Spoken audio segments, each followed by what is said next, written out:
So right now I'm still pretty much like an amateur designer. Mm-hmm. Like I only post design work that I know is attractive and is within my ability. So hopefully like a few years from now, if I consistently draw, I'll be able to create some really interesting stuff. Maybe have my own gallery at some point. We'll see what happens. That'd be dope. That's what I'm hoping with Broken Works is that Broken Works, if it becomes a very popular brand, just fingers crossed, if it becomes a popular brand, then people can recognize my name, my style, and stuff like that. At that point, if I did want to open a gallery or something like that, it wouldn't be such a crazy idea Mm-hmm. because people would actually might come over and check out what I can do besides T-shirt design. Mm-hmm. Because T-shirt designs, they have to be bold. Like the lines have to be certain thickness. Mm-hmm. You can only use certain colors. It's very, very constrictive. So, I mean, the benefit of having a gallery is that I could produce anything I wanted. There's no limits. So I can really go crazy and, just go all out. Just let loose. Yeah. Let's say 10 years from now, you're an established artist. Okay. And you're able to work on anything you could possibly think of. Okay. Like, what would you like to do? Like, Anything. comic books, I don't know, be a painter, make, like, beautiful billboards, I don't know. Like, what would you be into?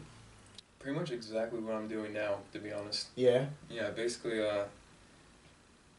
I mean, at one point, I have all these really crazy-ass ideas right now, like stuff that I'm not able to do.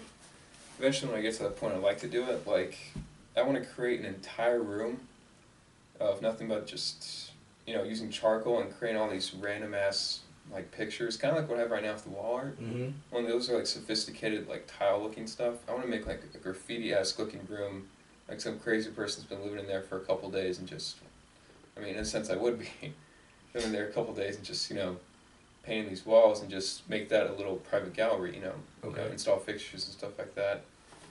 And I would like to do some like actual like metal sculpting at some point. I mean, anything artistic in terms of a visual aid, I want to get my hands on. So, I mean, as of now, just doing exactly what I'm doing now, I want to do like 5 years, 10 years from now. Is there anyone specifically in the art world that you would like to work with? Like, I'd love to work with Stan Lee, and I don't even do art. That'd be awesome. There's one guy called Joe Fenton. Okay. I saw his artwork on Facebook. He is the most upside down, interesting artist that I've seen in a long time. I mean, he has like a body of a cupid and a human eyeball as a head and a set of wings. I don't know where he got the idea.